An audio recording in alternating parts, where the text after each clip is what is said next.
I've got a question. How long do you think we humans have? How long does the human race have? Ooh. Oh, wow. I don't exactly know, but it might be soon. I have no clue. No. I hope I give me at least 50 more years. I think there's infinite amount of time. Infinite. It's infinite, yeah. I give us a million years. Being kind, I would say probably about 10 years. 10, 12 years. Thousands of years.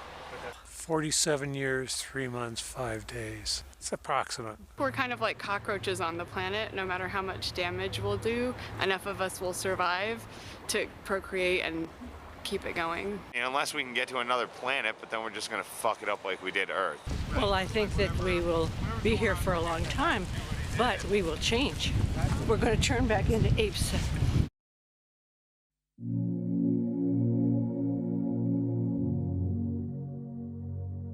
Have you ever wondered what would happen if a single species took over an entire planet?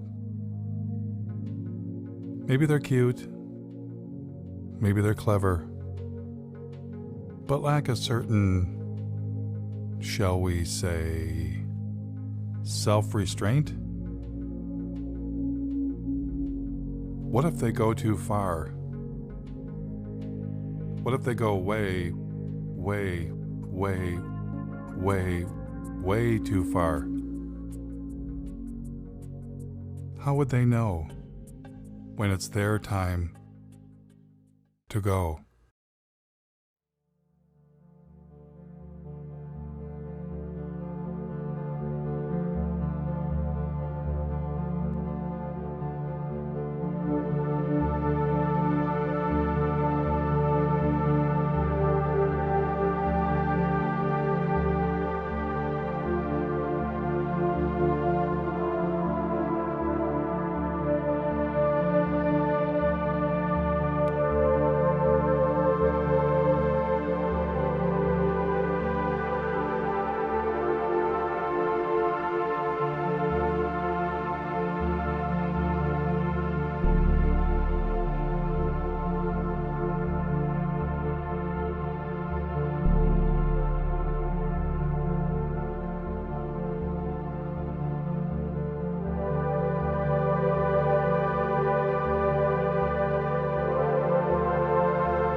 Due to our release through factories and automobiles every year of more than 6 billion tons of carbon dioxide, our atmosphere seems to be getting warmer.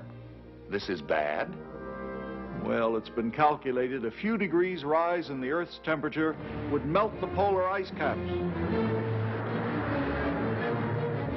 And if this happens, an inland sea would fill a good portion of the Mississippi Valley. For in weather, we're not only dealing with forces of a far greater variety than even the atomic physicist encounters, but with life itself. That was 1958.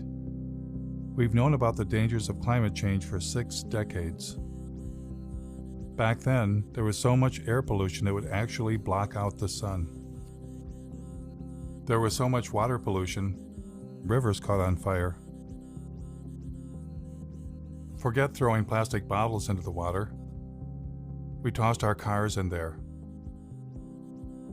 We also knew someday we'd run out of oil. For millions of Americans, this may be the worst weekend they've ever faced for finding gasoline to give them the automobile freedom they take as their due. I never doubted humans would find a better way, and I wanted to be part of it. A scientist sounded the alarm, and the modern environmental movement was born. Unless we do bring these chemicals under better control, we are certainly headed for disaster. Students all across the country organized the first Earth Day. At this point in time, it's very, very fashionable to talk about the environment, but as every day proceeds, we find very, very little concrete being done. As for me, you might say I was an early environmentalist. When I was 9 years old, a bulldozer began knocking down the woods near my home. I retaliated by putting sand in its gas tank. When I grew up, I became a tree hugger and moved to the wilds of northern Michigan to build a sustainable homestead and commune with nature. I wired my cabin for solar panels and heated with wood instead of fossil fuels. I wrote about sustainable living and environmental issues for the Mother Earth News and several news outlets.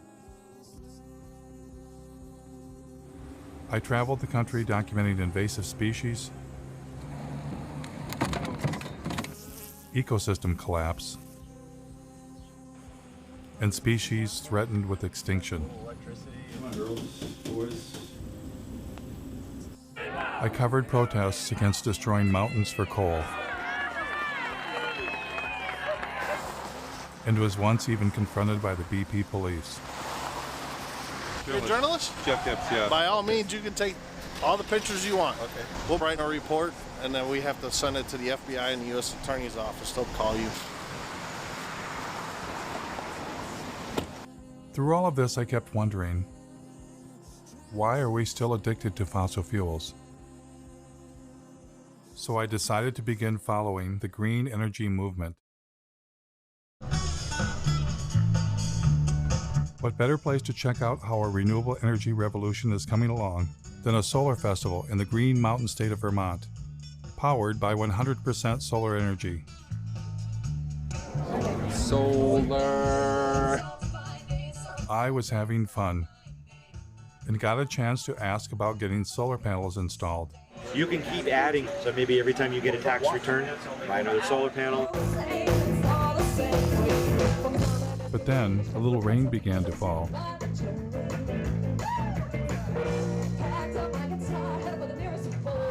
My cameraman noticed some commotion behind the stage.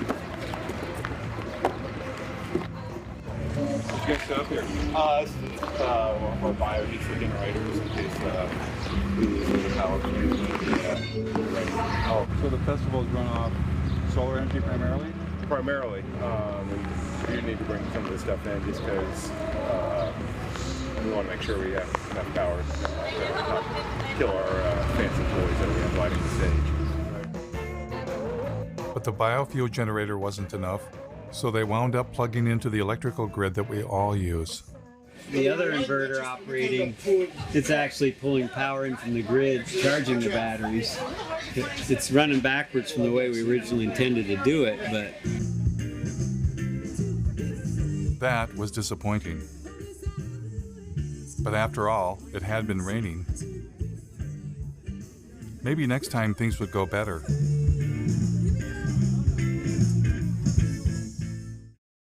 Luckily for us, hope was on the way. It's been a long time coming, but tonight, change has come to America. Green activists across the country cheered when newly elected President Barack Obama rolled out $1 trillion stimulus package with nearly $100 billion for green energy. Green was finally ramping up, and everyone wanted to be part of it.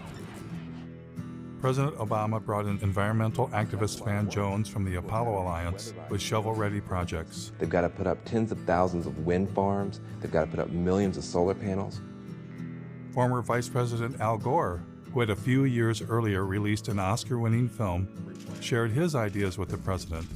We have the opportunity now to create jobs all across this country, in all 50 states, to repower America. Al Gore had already encouraged billionaire airline owner Sir Richard Branson to invest big time in green energy. Branson is pledging future profits from his airline to the tune of perhaps $3 billion. $3 billion, that's with a B, to fight global warming. Is Al Gore a prophet? I just spelled profit.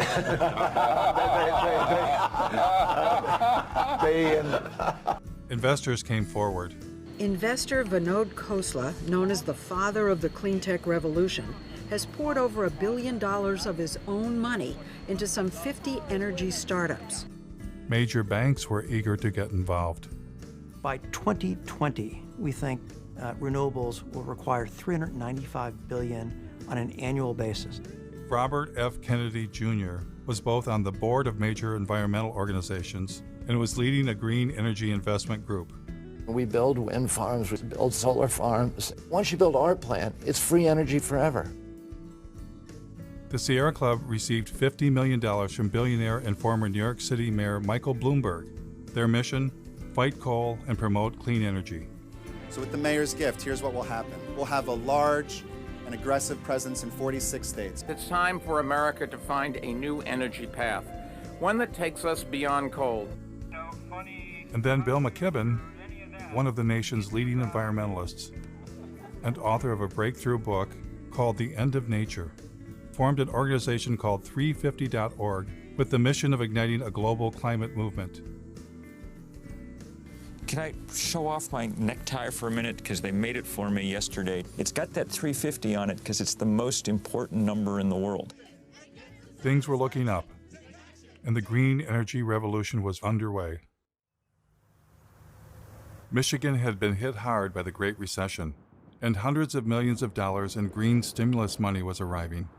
Now, to do their part for the new green economy, General Motors introduced a new line of electric vehicles. When the Chevy Volt was ready for release, I attended their press conference. So these electric vehicles are ready for public consumption, and we're ready with the infrastructure, with the rates, with the communications. I am extremely grateful to be here today, and in fact this is a chance for me to say thank you more formally. The Chevy Volt is upstairs. We'll be able to take a look at it. We've got about 1,000 photos. Yeah. Is it plug?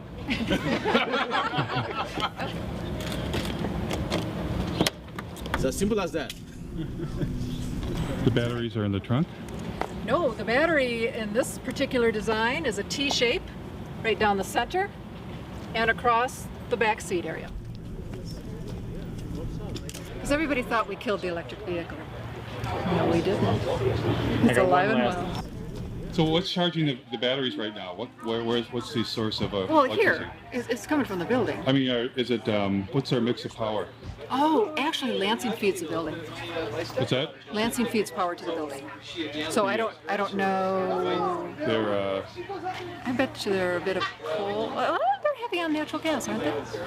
right now the car's charging off of your grid? Right. It would be charging off our grid, which is about 95% coal.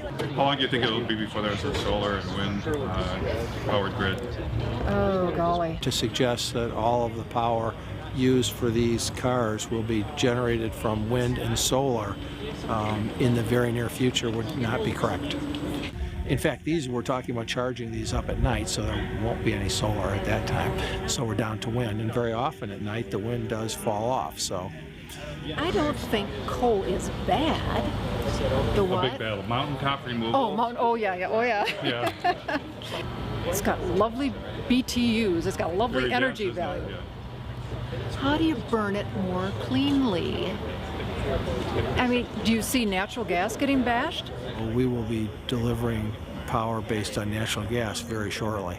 And even with that that mix, we intend to use biofuels if we can. You got any support? Oh, the environmental groups are extremely supportive. We did install the state's largest solar array at my company, the Board of Water and Light. It's just down the street from here, a few miles, if you want to take a look at it. What outfit are you with? New World Media. We're doing a segment on the renewable energy. Oh, excuse me, I gotta go for a second, but thanks.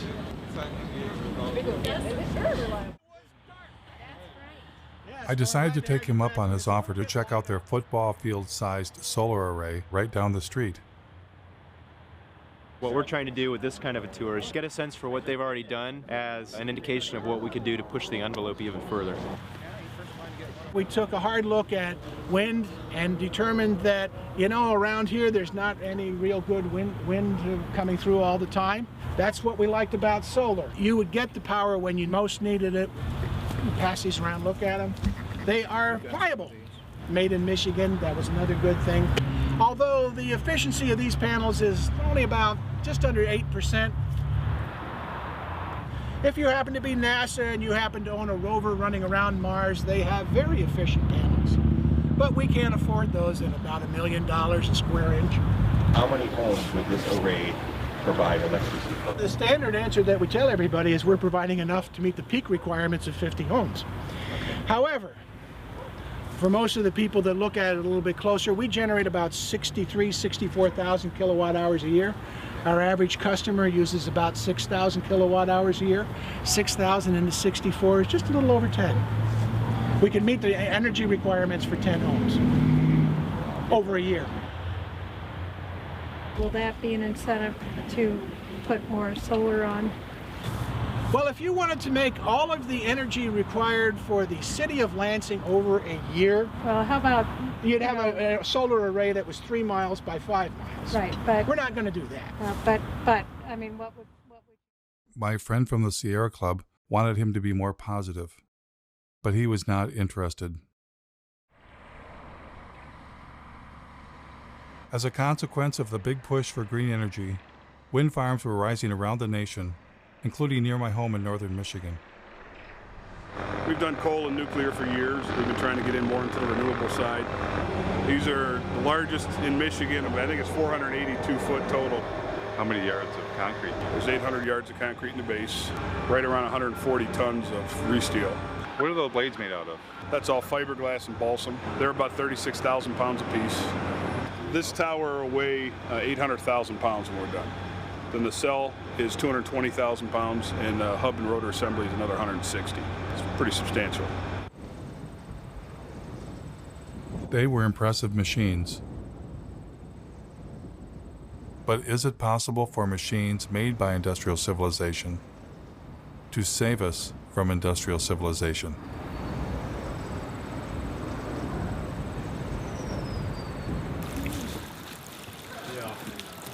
In environmental leader Bill McKibben's home state of Vermont, the Green Mountain State, a site was being cleared for the installation of wind turbines.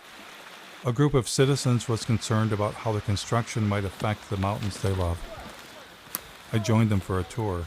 It's going to be 21 turbines. 21. Yeah. On this in this project. Yeah. The estimate was maybe there would be 3 full-time jobs. If the goal is to try to make Vermont the leader in climate change, I appreciate looking to the sky in the hopes that we can do that. But more importantly, I'm personally looking at the ground thinking this is not the kind of legacy I'd want to leave to my kids. When I was a kid, we'd go hiking in these woods. We would be able to drink from the waters down the hill here, and now you have to question that. And how long are these towers supposed to last? 20-something years. 20. I know. It's just. Oh, wait a minute. You're kidding me. It's a nanosecond. 20 years? Oh, it's a nanosecond in the time of energy. Does anybody consider that this is mountaintop removal for wind instead of coal? Yeah, and we've even had people say if you can do mountaintop removal in Kentucky and West Virginia for coal, then it's about time that the rest of the country shared in the mountaintop removal too. Hello. I think they're going to tell us to move back. The thing is you've got to have a fossil fuel power plant backing it up and idling 100% of the time. Because if you cycle up or cycle down as the demand on the wind comes through, then you actually generate a bigger carbon footprint than if you just ran it straight. Do you ever go to things where they just go, well, that's not true, it doesn't matter, we're going to have the smart grid? It doesn't make any difference. You still got to have it idling, because let's just say the wind stopped right now. Just stopped for an hour.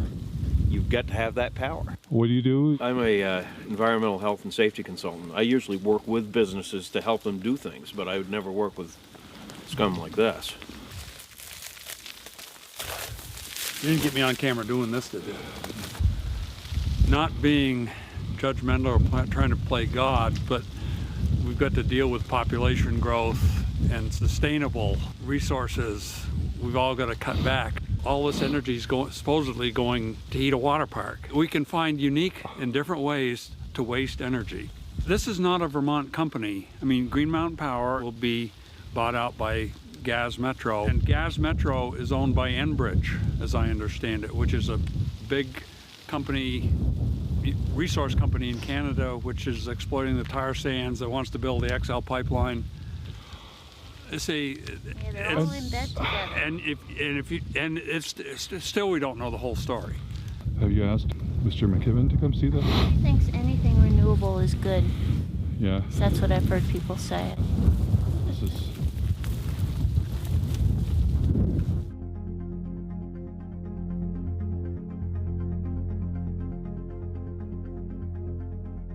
I'm in a strange position.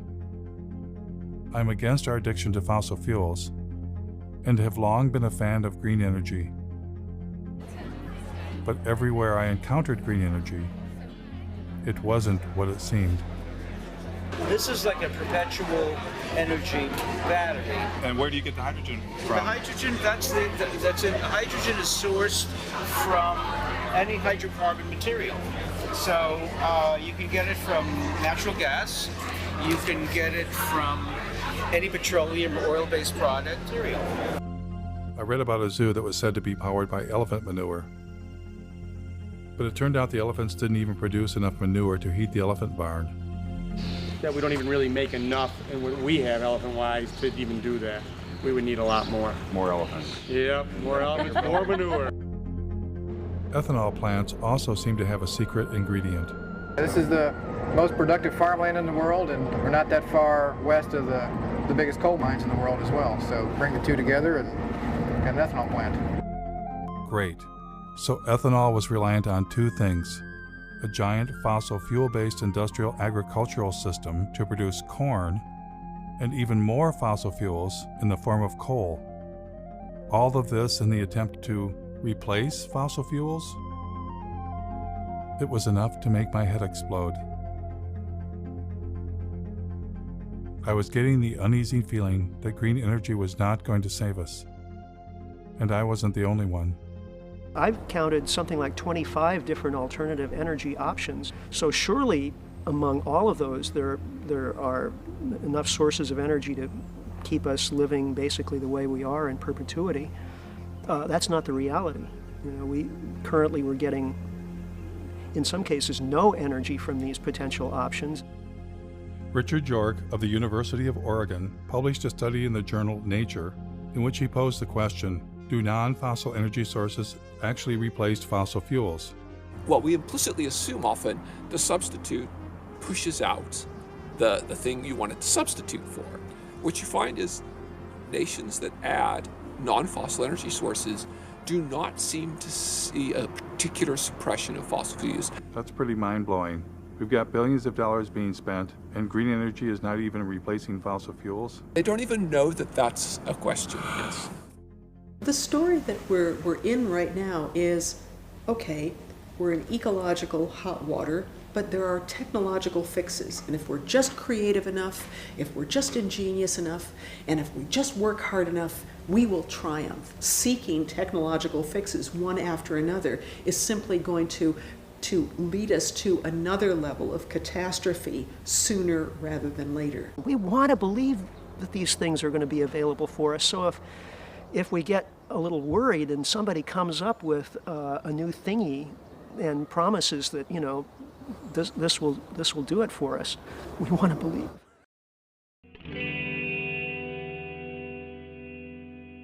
Because we're a little worried. Are we desperate to accept any idea that sounds alternative or green? Are we avoiding looking too closely because we don't want to know the answer? Ozzie Zenner, a visiting scholar at UC Berkeley and Northwestern University, was asking some of the same questions. I mean, I thought that solar and wind were probably very good solutions. I mean, it wasn't really even that long ago. One of the most dangerous things right now is the illusion that alternative technologies like wind and solar are somehow different from fossil fuels. Well, I hear a lot of the times that solar cells are made out of sand. Have you ever thought about solar panels? The main ingredient that makes them work is silicon or sand. This is the raw material chips are made of, sand. They don't use sand at all. So they use, I'll show you what they... So this is one of the ingredients. It's actually mined quartz.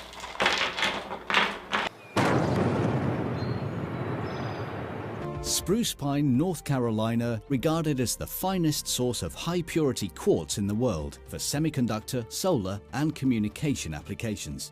But you can't use sand because sand has too many impurities. So you start with a very high-quality quartz and a very high-quality coal. And then you put those two together into an arc furnace and you melt them. The quartz is then melted with coal in a large furnace at temperatures of up to 1,800 degrees. So you need more coal to do that. So I'll get another coal out. So when we melt these together, we get silicon metal and carbon dioxide. And the carbon dioxide just goes off and you got rid of the carbon, you're left with silicon metal. This is not clean coal. Not clean coal. Ozzie Zenner said it was an illusion that renewables were replacing coal or any fossil fuel. Environmental groups continued telling a different story. We've already seen more than 25% of the U.S. coal fleet has already either retired or is on a schedule to retire. Coal plants were closing, but Ozzie explained that well-meaning people were being misled. NV Energy is now going to go ahead and shut down the plant and go with renewable. One of the largest solar plants, and that's going to happen right behind me. Since you can't replace a coal plant with solar, they're actually replacing the coal plant with 2 natural gas plants. And natural gas is a fossil fuel. This is the Las Vegas cogen natural gas plant. This is one of the facilities that's replacing the coal plant that's being shut down. This is the Sun Peak generating facility. This is the second natural gas plant that was used to replace the coal plant. And you hear the same story in Iowa. Instead of using energy generated by coal-fired power plants, the solar farm will now avoid about 2.1 million pounds of carbon pollution. But then they're building a larger natural gas plant. This is a 650 megawatt natural gas plant. That's 4 times more megawatts than the coal plant over there that it's replacing. And they're doing the same thing in North Carolina, which was the subject of that Years of Living Dangerously series. Duke Energy operates a coal plant right outside of Asheville that is the biggest source of climate pollution in western North Carolina. And we are working to retire that plant and replace it with clean energy. But what they don't tell you is that we're also building a larger natural gas facility. So we'll be retiring the 2-unit, 376 megawatt coal plant. We'll invest $750 million to build a state-of-the-art natural gas plant. When Michael Brune stands up and talks about clean energy, he's using solar cells and wind turbines. This is the new world, 100% clean energy. When Michael Bloomberg stands up and says cleaner energy, he's talking about natural gas. Create cleaner energy, solar, wind, and natural gas. In fact, the Sierra Club's Beyond Coal campaign actually coincides with one of the largest expansions of fossil fuel production that we've ever pulled off, most of that being natural gas. Ozzie's assertion that renewables were not replacing fossil fuels, if true, would upend all of our assumptions about green energy and what was going to save us. What would happen if I asked the same question to industry insiders? Like, where do solar panels come from? Well, you have to start with a mine. Or, what's stopping us from running the world on 100% solar and wind? Well, intermittency is one of the major challenges. Grid stability. The sun's everywhere except when it's not there. There's a lot of developers that were flocking to California wanting to connect their solar farms and wind farms. The utilities would turn to me and my team to help them look at what the impact to their grid would be. When we add solar cells or wind turbines to a grid, do we get to shut off a coal plant? That's certainly the goal. The problem is, or the difference is that renewables are intermittent. All of a sudden a cloud cover could come over and your solar generation could drastically decrease. And if you don't have something else there to meet whatever the load is at that moment, then you're going to have power outages. So we don't get to turn a fossil fuel power plant off when the sun is shining or the wind is blowing? Well, it's not that easy. We need to be able to back up that power to keep the system steady all the time so it doesn't collapse. Most likely that's through fast-acting gas plants, but also what we call the baseload plants, either nuclear or coal, that are on all the time, but that maybe can be dialed down during the day and dialed up when demand starts rising. Does it affect the efficiency to turn fossil fuel power plants on and off? Oh yeah, they don't like to be dialed up and down. It does make, that's wear and tear for them. Turning them on, turning it off, there's energy used and lost at any time. Kind of like when you turn on your car and off, you use a little extra gas to get it turned on. I do still think you have to maintain a base load of some kinds. What's the solution then? You need energy storage. Without storage, you can't count on it. If you can store the energy that's created off of things that are intermittent, like solar and wind, you can store that, then you're reducing your need for a baseload. But would adding storage like batteries increase the carbon footprint? Yeah, absolutely. In a big way, actually. And as more energy storage gets on the grid, it has a mass scale implication. When I looked up how much battery storage there is, it was less than 0.1% of what's needed. In a couple years, they begin to degrade and need to be replaced a few years later. I learned that the solar panels don't last forever either. Some solar panels are built to last only 10 years, so that it's not as if you get this just magic-free energy, right? I don't know that it's the solution, and here I am helping to sell in materials that would go in photovoltaics. And so to overcome profound limitations of solar and wind, rarely discussed in the media, a new generation of technology was rising in the California desert. What is this? What we're using is a field of mirrors to focus sunlight onto a tower. The power plant itself, at 377 megawatts, will be the largest of its kind in the world. This will become the biggest solar plant in the world. There's some people that look out in the desert and they see miles and miles of emptiness. I see miles and miles of a gold mine. But this next generation had a fossil fuel secret too.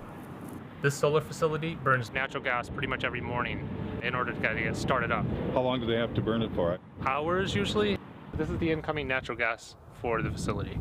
This plant would work about as well without natural gas as I would without coffee in the morning. Or maybe how you would be without food. Without food, yeah. They have to file for acid rain permits for nitrous oxide emissions. They have to apply for carbon offset permits because they're producing carbon dioxide here, so they have to offset that. The whole thing is built using fossil fuel infrastructure, from the concrete to the steel to the mirrors to the backing on the mirrors. The sun is renewable, but the solar arrays are not. Oh, come on. There's got to be something renewable. So, glass is renewable. Glass is not renewable. Iron's renewable.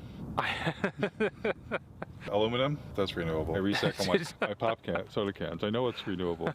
Yeah, the problem with all of these materials is that it takes an incredible amount of energy to mine and process all of the materials that go into building something like this. You use more fossil fuels to do this than you're getting benefit from it. You would have been better off just burning the fossil fuels in the first place instead of playing pretend.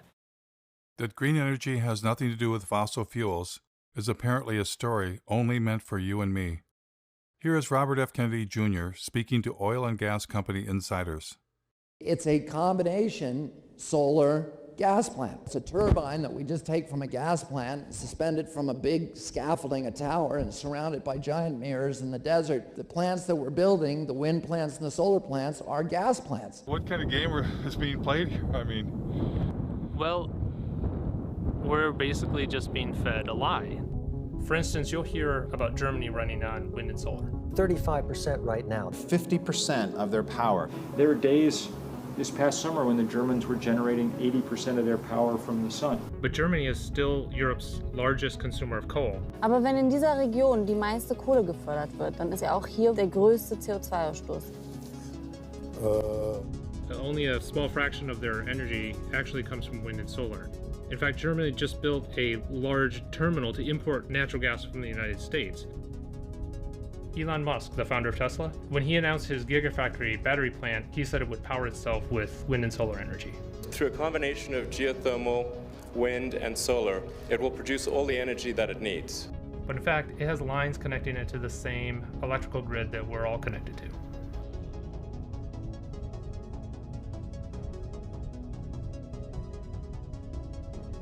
Electric cars, wind turbines, and solar panels use rare earth metals. And in fact, the rare earth mine is right up the street from here.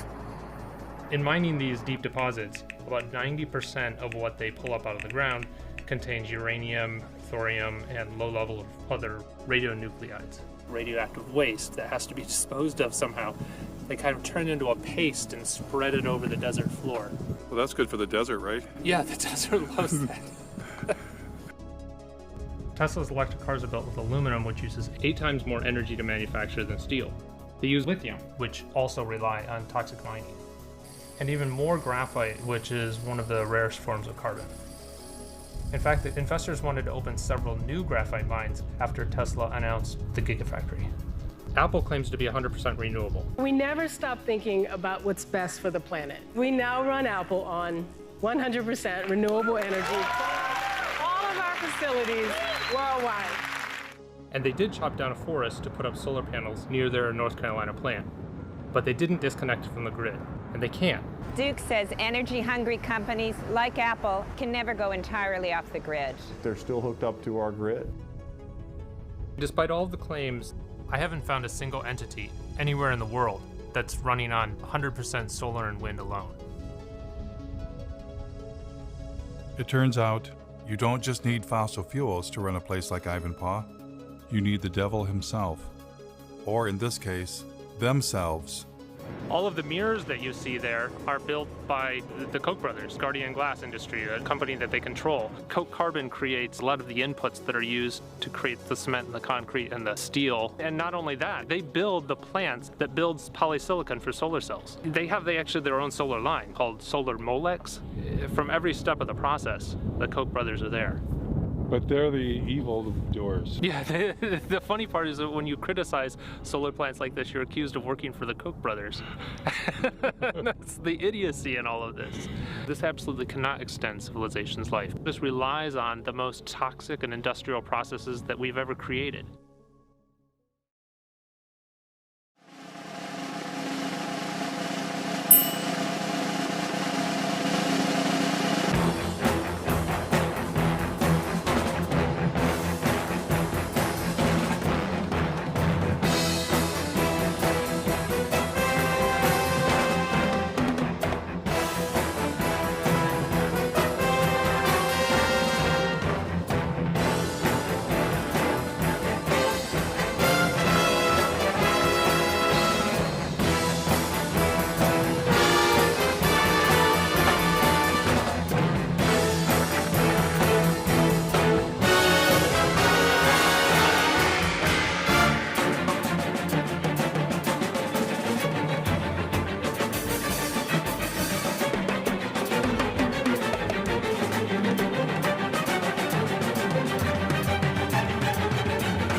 The beauty of a solar facility, and particularly this technology, is that it is so environmentally benign.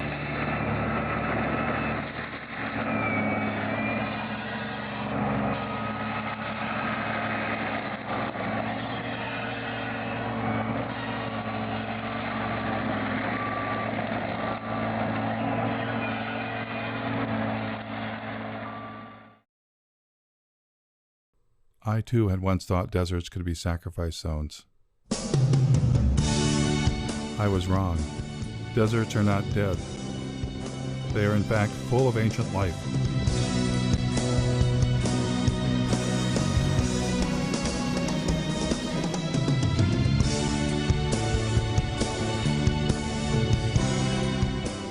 In the desert, the Joshua tree stands, waiting, waiting for the giant ground sloths and the mammoths that shall never return. The Joshua tree depended on the giant mammals to reach up high and eat their seeds, and thus disperse the Joshua tree. But now, stranded in time and space, the Joshua tree awaits a new fate, to be sacrificed in the name of progress. Joshua trees are torn down to make way for solar projects. 23ABC's Cassie Carlisle travels to the Mojave Desert to talk to neighbors. They're not your usual tree, more like something from fiction, but these Joshuas are causing quite an uproar. No, it makes me sick. They're clearing them off, killing them real quick, and now they're grinding them up, getting rid of all the evidence.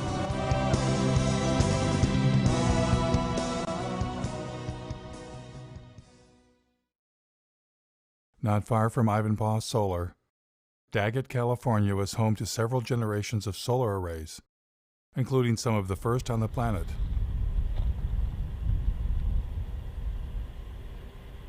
Ozzy and I thought we would take a trip to see where it all began.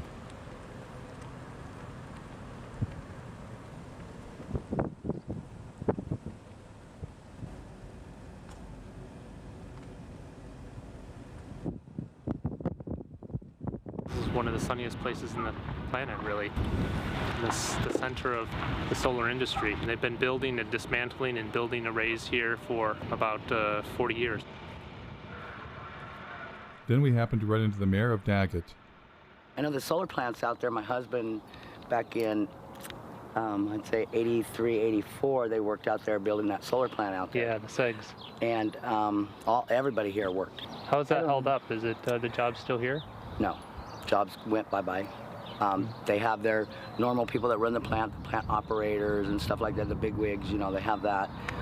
Where that energy's going, I don't know. Were you originally optimistic that the solar would bring more jobs in the development with people? We really did.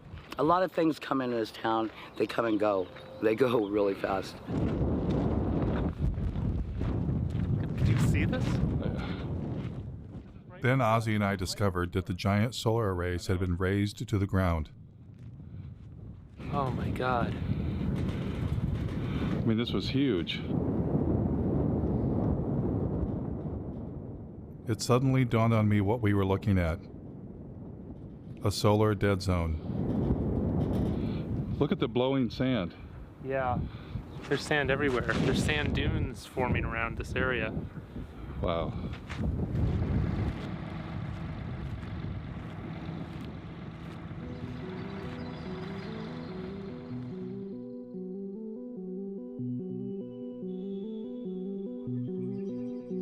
So after all the mining, the fossil fuels, the toxins, the environmental destruction, here's what happens next. Only a few years after it was built, things at Ivanpah began to fall apart. Broken mirrors littered the desert. Yes, these giant solar and wind technology installations may last only a few decades,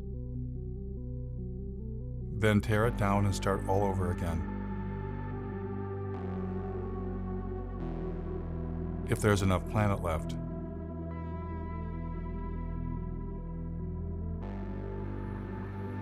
It was becoming clear that what we have been calling green, renewable energy and industrial civilization are one and the same. Desperate measures not to save the planet, but to save our way of life. Desperate measures, rather than face the reality, humans are experiencing the planet's limits all at once. Every different perspective I look at and imagine, well, we could do more of this or go to a larger area or use more of that. Well, it turns out there isn't more. I looked at marine production and fish production and found that peaked 20 years ago.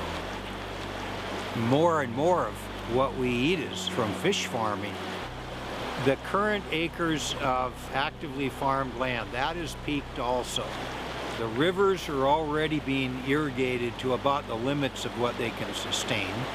The Colorado River doesn't get to the ocean anymore. Well, then you start looking at groundwater, the southern Great Plains, and I think they can almost predict when they will run out of groundwater, and it's in a decade or two. A human vulnerability at the global scale, that any one of them we could maybe compartmentalize, but we're seeing them propagating across topic after topic of society and the Earth system. And I don't think the people in charge are near nervous enough.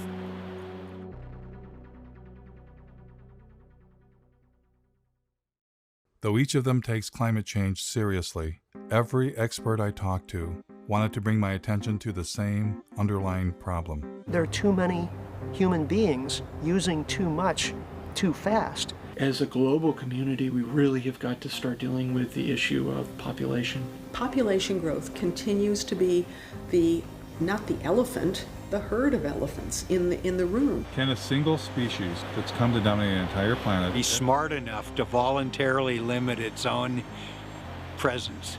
Is there any precedence for that in nature? Wow. We have to have our abilities to consume reined in, because we're not good at reining them in if there are seemingly unrestrained resources. Species hit the population wall a lot and then they crash. I mean, that's a common story in biology. If that happens to us, in a way, it's the natural order of things. And I don't think we're going to find a way out of this one. I don't. As a scientist, what leads you to that conclusion?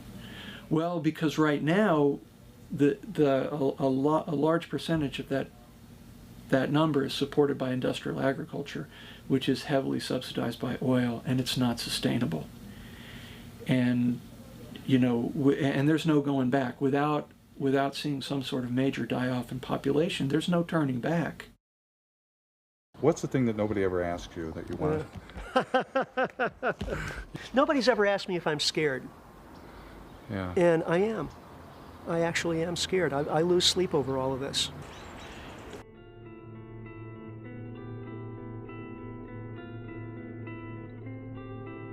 It took modern humans tens of thousands of years to reach a population of 700 million.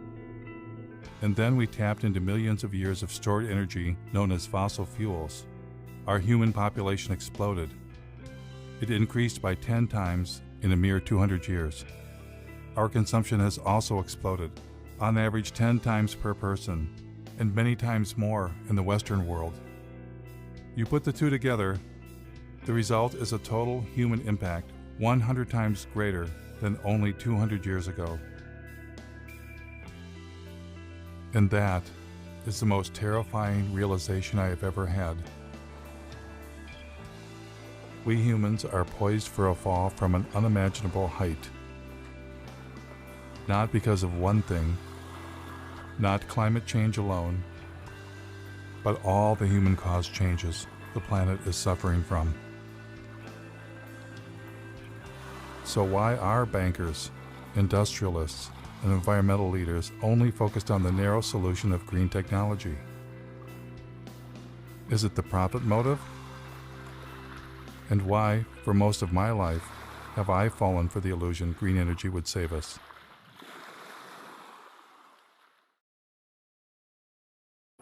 Clearly, to answer this question, I needed professional help. Keep my stuff, but that ever. No.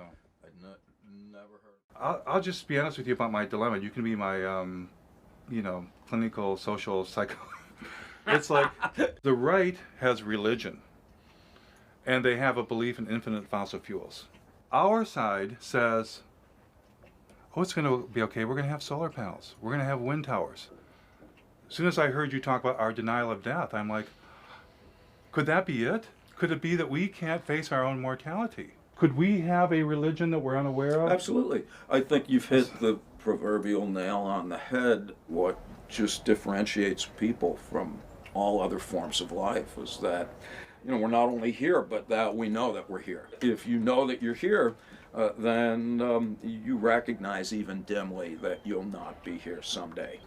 And on top of that, we don't like that we're animals. So we don't like that we're going to die someday. And we don't like that you could walk outside and get hit by a fucking meteor.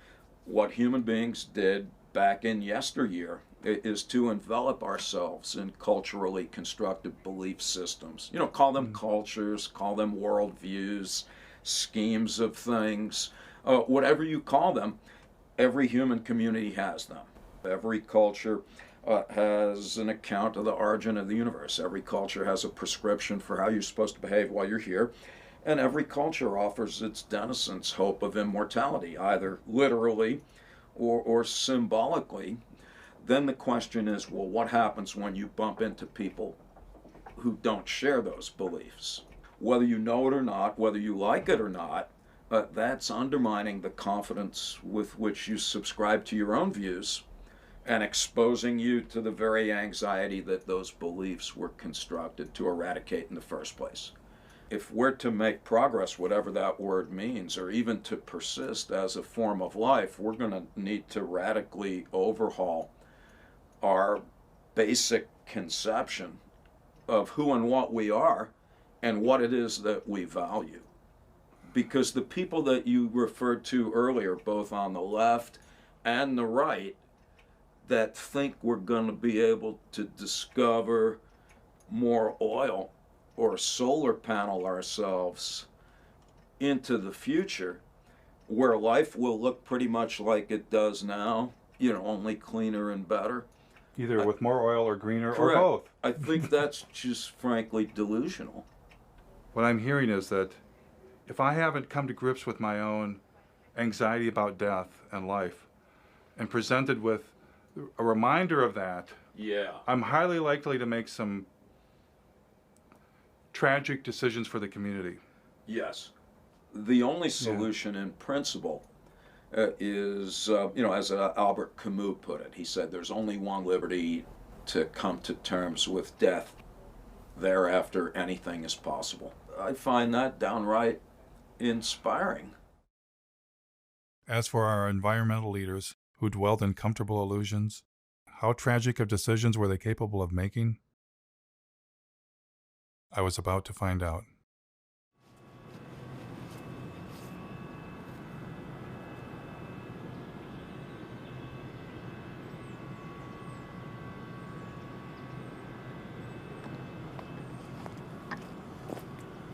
They claim they're just using forest residues, but actually a great deal of what the McNeil facility and lots of biomass facilities burn is whole trees. And as you can see by this pile that's stacked right outside of the facility, these are trees. It turns out that the biggest source of green energy in Vermont is something called biomass, burning trees to create electricity. This is definitely not the way, and that the first step is actually looking at our lifestyles and how we can reduce our energy consumption. This is all the ash that has varying levels of toxic metals, a great deal of radiation, as these trees have been absorbed. Oops, there's a... You're in unforbidden territory here. Are we? They asked both of you to come up to our office, okay? Is that something you're interested in doing? It's not an interest. You got 5 seconds or I'm calling 911. Okay. You got 2 individuals here. Police will be down here in about 2 minutes. So you asked us to leave and we're doing so, so I'm we're not not asking trespassing. you to leave. I'm asking you to come up to the office. Okay, thanks for the offer. Maybe next time. You got everything here. So you have the #1 polluter in the state that people think emits magical fairy dust from the smokestack. The reality is what you have is a facility that burns 400,000 green tons a year of trees. Now, this facility burns 30 cords of wood per hour. That's a hell of a lot of wood. And on top of that, it actually burns natural gas as well. And to think you would have to have 10 of these to replace one average coal-fired power plant. You know, it's just not going to work. It's just nuts. It takes a great deal of fossil fuels to cut down all of these trees, to truck them in, to use the big machinery to dump the wood chips everywhere. So the idea that somehow this is not anything to do with fossil fuels just doesn't even make any sense. It couldn't happen without fossil fuels, in fact. How did the environmental groups get pulled into this? Obviously, the main factor is delusion. A lot of these environmental groups have been saying that all we have to do is, for instance, switch our fossil fuel economy over to a few solar panels and windmills, and we can continue living life, as normal. Some of the environmental groups have been for years touting facilities like this, saying that, number one, it's carbon neutral, that this will actually help us fend off climate change because there are no CO2 emissions. It actually emits over 400,000 tons per year of carbon dioxide. Oh, but once we cut them, they'll grow back. They'll grow back over a period of decades to centuries. But if we cut every tree in the United States, it would be able to power the country for a year, and then what happens when, the trees are gone?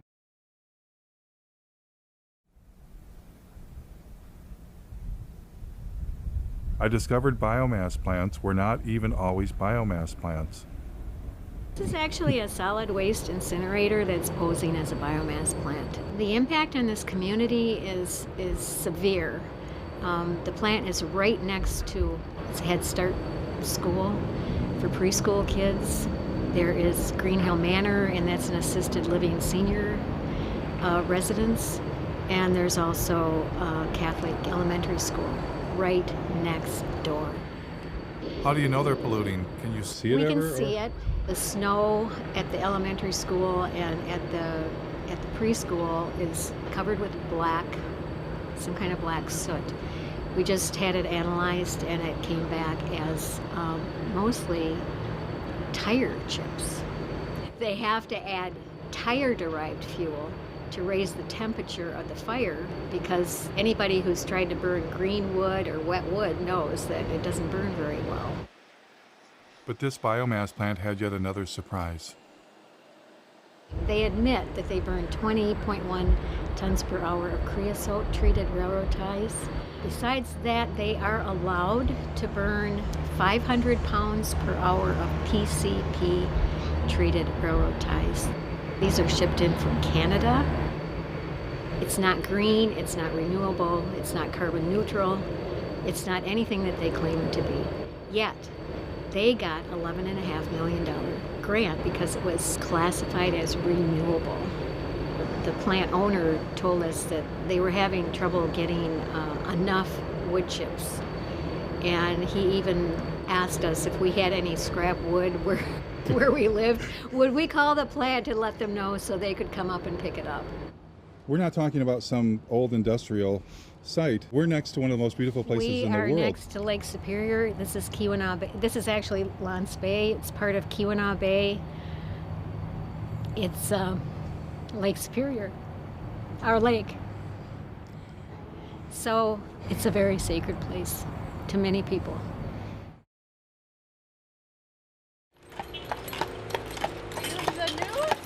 No, there's supposed to be a climate change rally.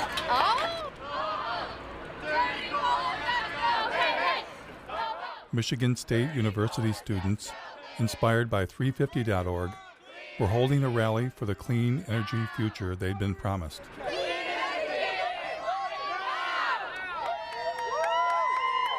Imagine when I found out that it is the largest on-campus coal plant in the nation. The goal is to get the whole world moving beyond fossil fuels. He wants to do a 350 sign on the steps of the... But it turned out Michigan State had a form of green energy in mind the students did not support. The university contracted with a energy contracting company. They put together like a modeling tool. First 2 or 3 months that the steering committee was using this modeling tool, it didn't even contain data for wind or solar. So there was... Adam told me they were planning on substituting coal burning with biomass burning. The permit that is currently being considered by the state is a permit for 24,000 tons of biomass per year. And the plan is to do that in all four boilers. Unfortunately, the steering committee considers biomass renewable at the moment, which we're not happy with. Michigan State wasn't the only university to go green. I'm happy to announce that Carolina will be going beyond coal in the next decade. Now, as we begin to wean ourselves on coal, we're about to try another alternative energy source, biomass. And who is here to help the University of North Carolina switch from burning coal to burning trees? So it is a great pleasure to be here today to celebrate the remarkable step that the university is taking to say we're going to do our part. A remarkable step indeed. We're to do our part by getting out of bed with coal companies and into bed with logging companies? Where did the idea of colleges going green by burning trees come from anyway? A little college called Middlebury in the heart of Vermont. Welcome to the celebration of the opening of Middlebury's new biomass gasification system. It's now my great pleasure to introduce this afternoon's speaker, Bill McKibben. What powers a learning community? And as of this afternoon, the easy answer to that is wood chips. It's incredibly beautiful to stand over there and see that big bunker full of wood chips. You can put any kind of wood in, oak, willow, whatever you want. Pretty much anything that burns, we can toss in there if we can chip it down to the right size. And there are very few similar cases any place in this country of that kind of change over that scale. But it shows it could happen anywhere, and it should happen anywhere. In fact, it must happen everywhere. It must happen everywhere. And now it's time for a nature break, enjoying our sustainably managed Michigan forests. If you walk through here and you look, there's virtually nothing growing. A little bit of grass occasionally. And it seemed that biomass plants indeed were suddenly everywhere. Like this one in Cadillac, Michigan. In Detroit, an incinerator that burned garbage was considered green. The Detroit incinerator is known to emit horrible smells and pollutants that neighbors say make them feel sick and put their health at risk. It's a stink. It's a horrendous stink. A proposed biofuel plant for the Upper Peninsula of Michigan would consume trees from tens of thousands of square miles. In order to create 40 million gallons of ethanol, they were going to have to use up over 1 million tons of green wood. We pointed out that they were going to be using more natural gas than they were going to be creating ethanol to displace the natural gas. If you continue to do this, you're going to be fertilizing the forest. Fertilizing the forest with fossil fuels. Fossil fuel-based, right, fertilizers. Made from natural gas. Yeah. Then came a ballot proposal backed by Bill McKibben and nearly every major environmental group, requiring Michigan to get 25% of its electricity from renewable sources by the year 2025. This year, Michigan voters have a choice. Keep burning dirty coal and oil, or move Michigan to clean, renewable energy like wind and solar. Vote yes on Proposal 3.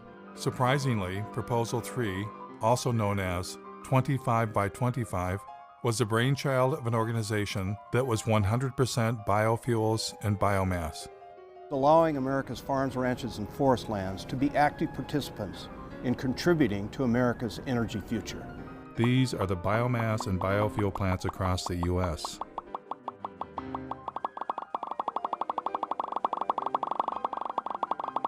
How did this happen? And it wasn't just the USA, it was all around the world. Wood chips, which is just a euphemism for trees, are being exported to Europe from America, British Columbia, Brazil, and Indonesia, wherever they can get them from. Biomass, especially when you add in biofuels, is by far the largest portion of green energy around the world, even in Germany, source of the solar miracle. But maybe I was missing something. Maybe I had it all wrong. I decided to ask people protesting fossil fuels how they felt about biomass and biofuels as green energy. Would you say we don't need to do biofuels, food, and forest for energy? No, definitely not. Of course not. Of course not. Burning biomass, any kind of combustion is something we just need to move away from. The more trees we have, the better. A lot of that didn't grow overnight. If we cut it down, we don't know the impact of that. You're here as an oak tree, fight a chainsaw, that wouldn't be saving the planet. No, it's a painful way to go. I can tell you that right now. It'd take you a while to regrow. Yeah. It wouldn't be me, it would be like an offspring, you know? With so many people doing it on such a massive scale, all of a sudden at once, like, that's pretty serious. No, I think we should not be burning trees. No. Why would we cut down trees? We shouldn't replace one terrible way of getting energy with another terrible way of getting energy. Exactly. Because it's one thing. Clearly, most citizens are opposed to biomass and biofuels. But what about environmental leaders? At times, they have promoted biomass, but other times, they sound like they are against biomass. Like this Sierra Club policy, we are deeply concerned about the implications of wood to energy for native forests. Or this statement signed on by 75 environmental groups, burning forests for energy will destroy one of our best defenses against climate change. But then again, their language leaves loopholes that enable biomass. The NRDC says you must use the right types of biomass. The Dogwood Alliance says maybe small biomass plants are okay. And the Sierra Club flat out states biomass can be sustainable. Which side are they really on? I thought for sure with the camera rolling, environmental leaders would speak for the trees.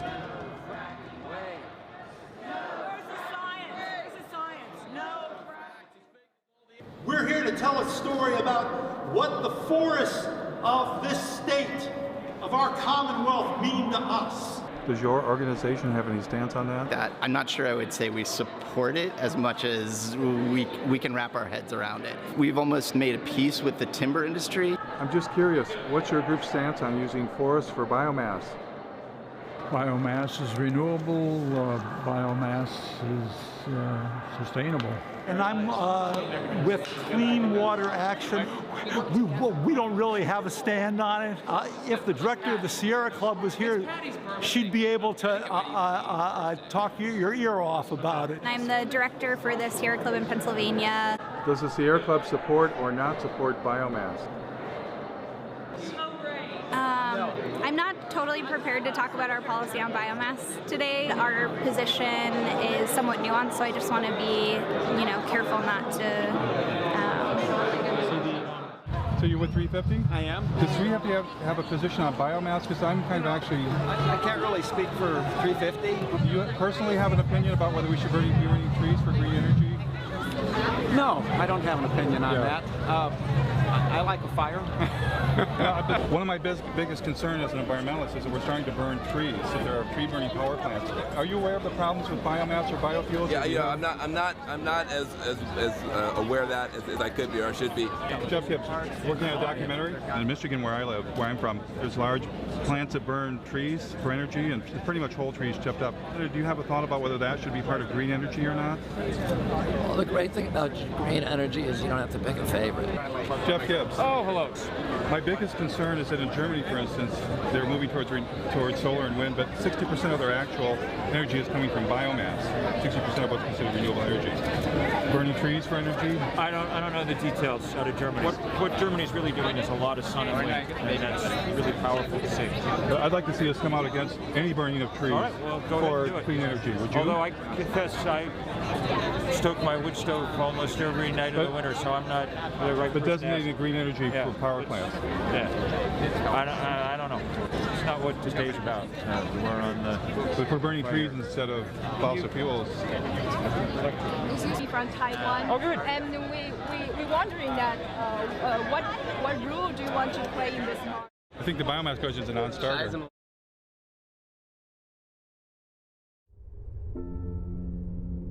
I found only one environmental leader willing to reject biomass and biofuels. So we are talking of the old oil economy trying to maintain itself now through another raw material, the green planet. The only reason corn and soya is being planted for biofuel in this country is the subsidies make it profitable. I think the big crisis of our times is our minds have been manipulated to give power to illusions. We shifted to measuring growth, not in terms of how life is enriched, but in terms of how life is destroyed. Her honesty was refreshing. But as for the rest of them, I wondered, what are they hiding? And why are they hiding it? Is it their ignorance? Or is it something else? What if they themselves had become misguided? What if they've made some kind of deal they shouldn't have made and are leading us all off the cliff?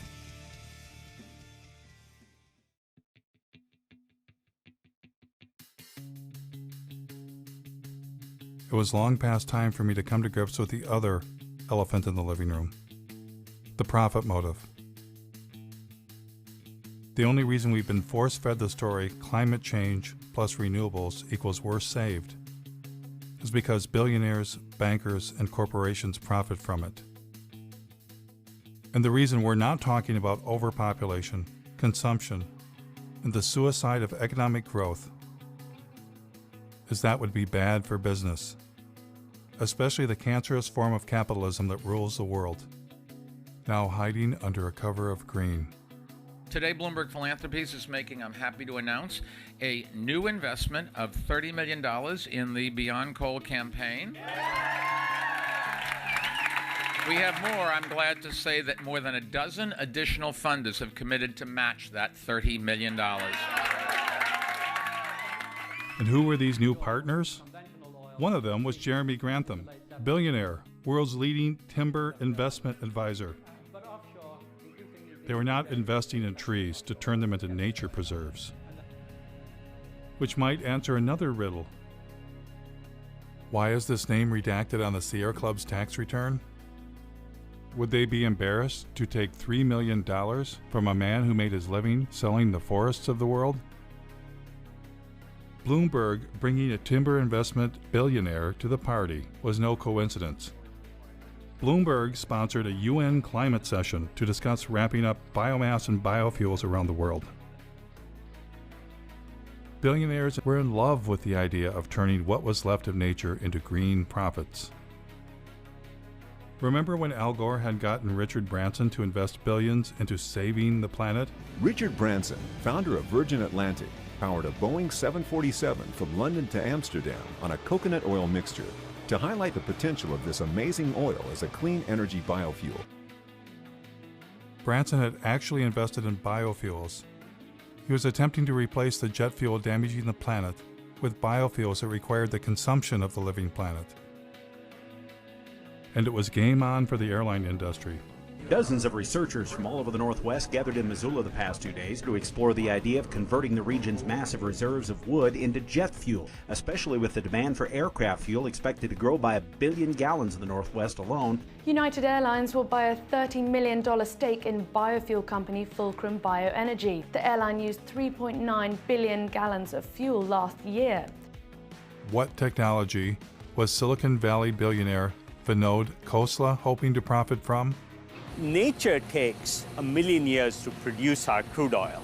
Keer can produce it in seconds. The company took over this old paper mill where logs are picked up by a giant claw, dropped into a shredder, and pulverized into wood chips. Clean gasoline. Green gasoline. There must be a downside. There is no downside.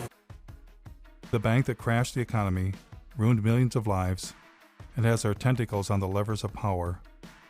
What would their favorite form of green energy be? One of the very interesting markets that we deal with is Brazil.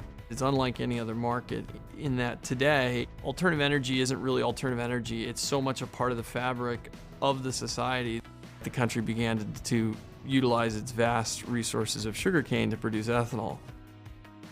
There was a man from Goldman Sachs who was particularly in love with turning forests into profits. Has everybody got enough coffee? You might want to get some more. Meet David Blood, former CEO of asset management for Goldman Sachs. How much money did Mr. Blood believe should be invested in green energy?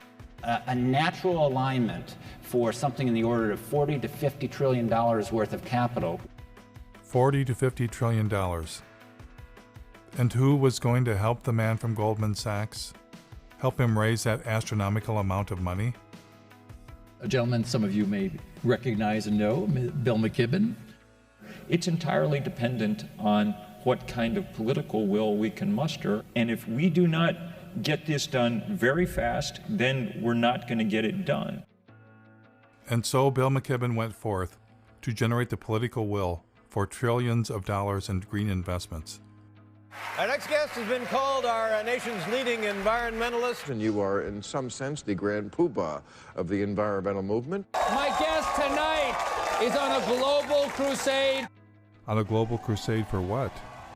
Commit to divesting from fossil fuels. We can't justify investing our money in companies that are basically running Genesis backward.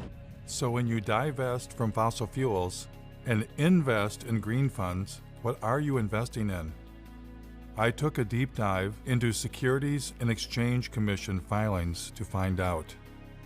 For instance, in the Green Century funds, recommended by 350.org and Bill McKibben, I found less than 1% solar and wind, and 99% things like mining,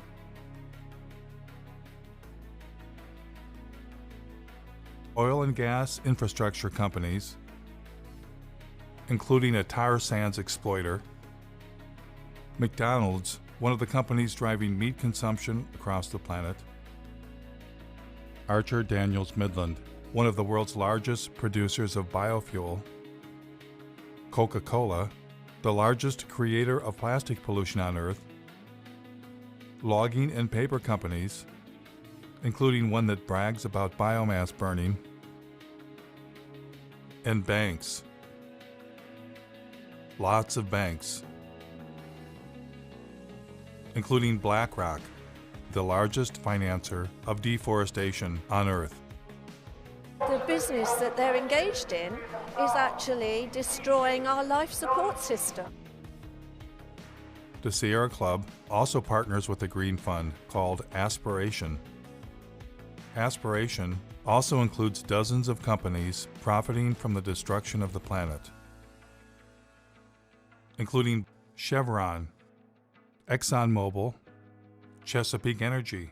In order to maximize the production potential of the well, the shale formation will be hydraulically fractured. The Russian gas giant Gazprom. Gazprom owns the world's largest explored gas reserves, 36 trillion cubic meters.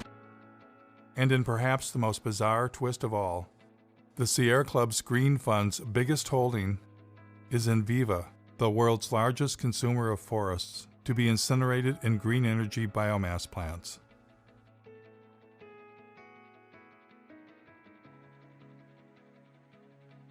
Of course, one investment option is a green fund run by Bill McKibben's buddy, David Blood. And who was the chairman of this fund? Someone familiar. Use capitalism that gives incentives for people to do their best. Al Gore and David Blood partnered to form a company called Blood and Gore.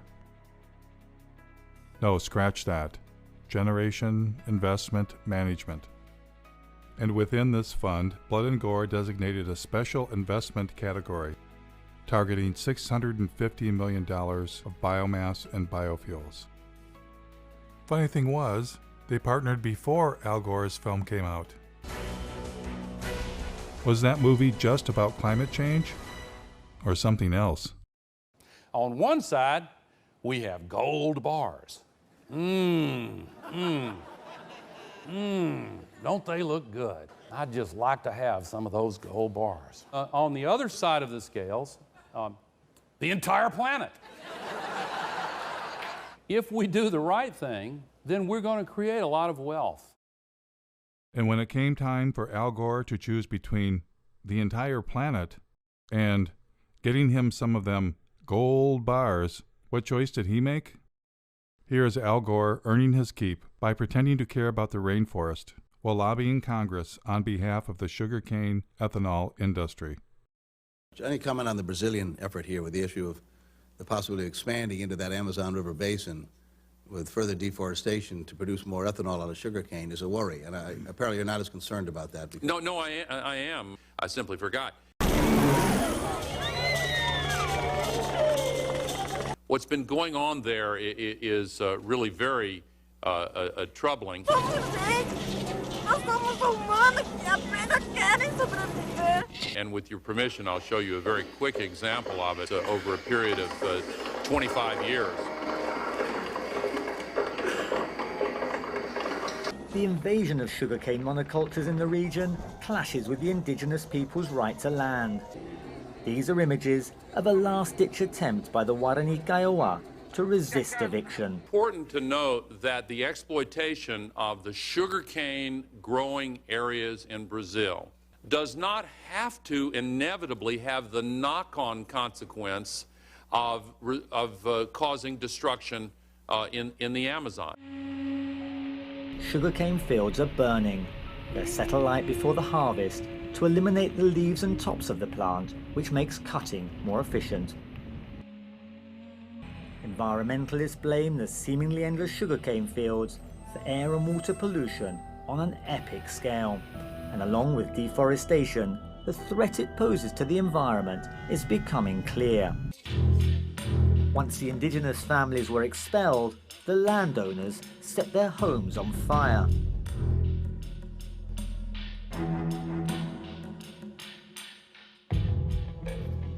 Is there anything too terrible to qualify as green energy? Thank you very much, Secretary Mavis and the US Navy for once again inviting me to speak with you today. The Navy's work to help launch this new fuels industry is invaluable. The U.S. Navy has a special message this year. It is time to turn green.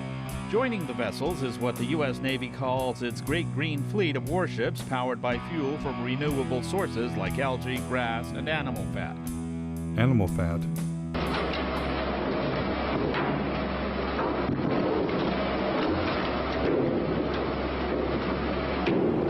The next time you fill up at your neighborhood gas station, you might find yourself pumping a little alligator into your tank. That's right, UL Lafayette researchers have developed alligator fat into a renewable source for biofuels. And once we run through the animals, what's next? GE, who brings you nuclear energy and wind turbines, is ready with a plan. I believe that liquid fuels, chemicals are eventually going to have to be made from sustainable raw materials. We believe that seaweed is one of the most attractive opportunities.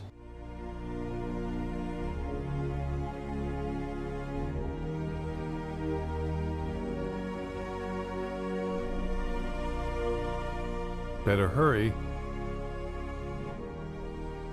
1 year after it was filmed, the seaweed forest was dead.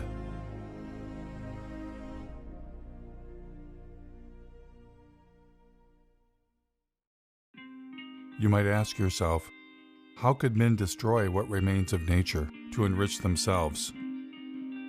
Well, that's why they're billionaires, and you're not. The takeover of the environmental movement by capitalism is now complete. Environmentalists are no longer resisting those with the profit motive, but collaborating with them. The Nature Conservancy is now the Logging Conservancy. We will capture the most important pieces biologically, and there will be another large block sold to timber investment groups. The Union of Concerned Scientists has become the Union of Concerned Salesmen, having taken millions not for science, but to create markets for electric cars. The Sierra Club sells electric cars and solar panels right from their website. The best thing about Sungevity is that they make it easy for you. All that you have to do is to say yes. The New York Times partners with ExxonMobil to bring you the good news about biofuels. Algae-derived fuel could help us meet growing demand. Treehugger.com, which claims to be the largest single source of environmental news, was founded and funded by Georgia Pacific, a logging company. In fact, they are neighbors. Georgia Pacific is owned by our friends the Koch brothers, who are likely the largest recipient of green energy biomass subsidies in the United States. Yes, the merger of environmentalism and capitalism is now complete. But maybe it's always been complete. How is 350.org funded? Well, not very well. Who are your funders? Sure. To the degree that we have any money at all, it's come from a few foundations in Europe and the U.S. Let's see. I'm trying to think who the biggest funders are. There's a foundation based in Sweden called, I think it's called the Rasmussen Foundation, that I think has been the biggest funder. So you don't get money from Pew or Rockefeller or any of those big... No, we did. Rockefeller Brothers Fund gave us some money right when we were starting out. That's been useful too. But they no longer fund you? I don't know. I don't have a sort of really funder sitting in front of me. That's usually something that people know. Rockefeller's been one of our is a great ally in this fight. You just sold your TV network to Al Jazeera, right? And that government is basically nothing but an oil producer. Gas mainly and oil. Your take on that, about $100 million pre-tax from a country that bases its wealth on fossil fuels. Isn't there a bit of hypocrisy in that? Well, I get the criticism. I just disagree with it. I'm proud of the transaction. You couldn't find for your business a more sustainable choice. What is not sustainable about it? Because it is backed by fossil fuel money. I get it. I get it. And so, if you got yourself an environmental movement and environmental leaders, why not buy the holy day itself? Happy Earth Day!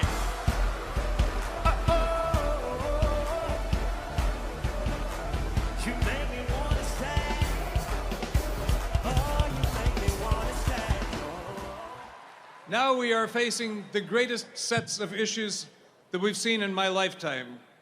It's time now for a new generation to jump up on the stage and create a habitable country, a habitable planet that we can all enjoy. Are you that generation?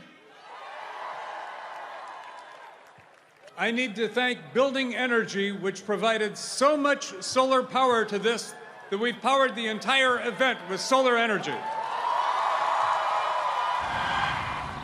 But when I went backstage to see what was really going on, You ain't running this whole thing on that, Jack. I can tell you that. The toaster is 1,200 watts. So that run right there could run a toaster. I found the installer. Hi. Are they running the festival on these solar panels? The concert is run by diesel generation system. They didn't ask us to energize the concert. Oh, okay. And we'd also like to thank our incredible corporate sponsors who've been behind the movement to end extreme poverty and tackle climate change since the very beginning. We want to thank Toyota, Citibank. We want to thank Caterpillar. We're standing at the construction site of the Dakota Access Pipeline. It looks like there are at least 3 bulldozers actually bulldozing the land. People have gone through the fence. The bulldozers are still going. And they're marching over the dirt mounds. Get the fuck out! Without these partners, it wouldn't be possible. Let's give them a round of applause, everyone.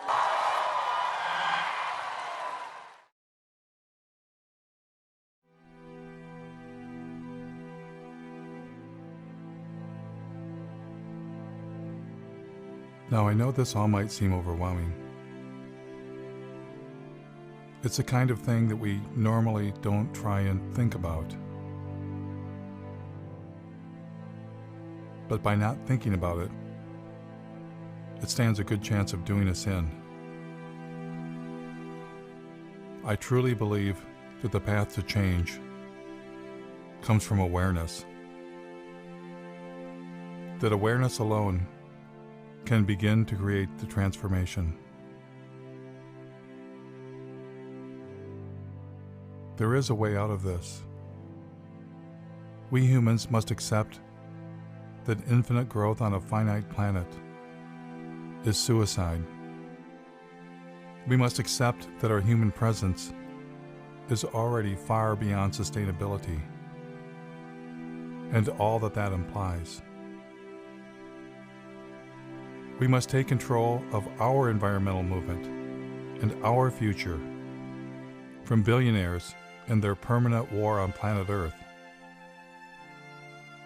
They are not our friends. Less must be the new more. And instead of climate change, we must at long last accept that it's not the carbon dioxide molecule destroying the planet. It's us.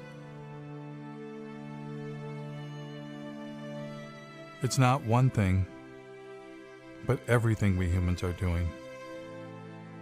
A human-caused apocalypse. If we get ourselves under control, all things are possible.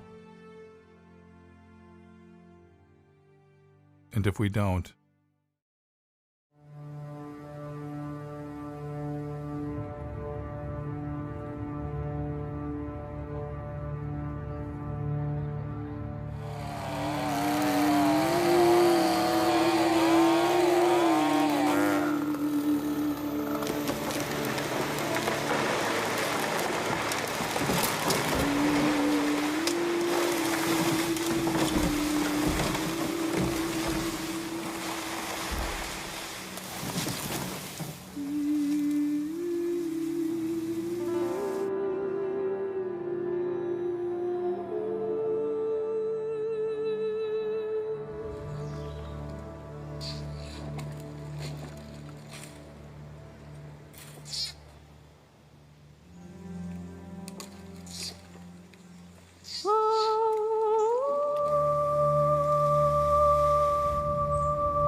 Yeah.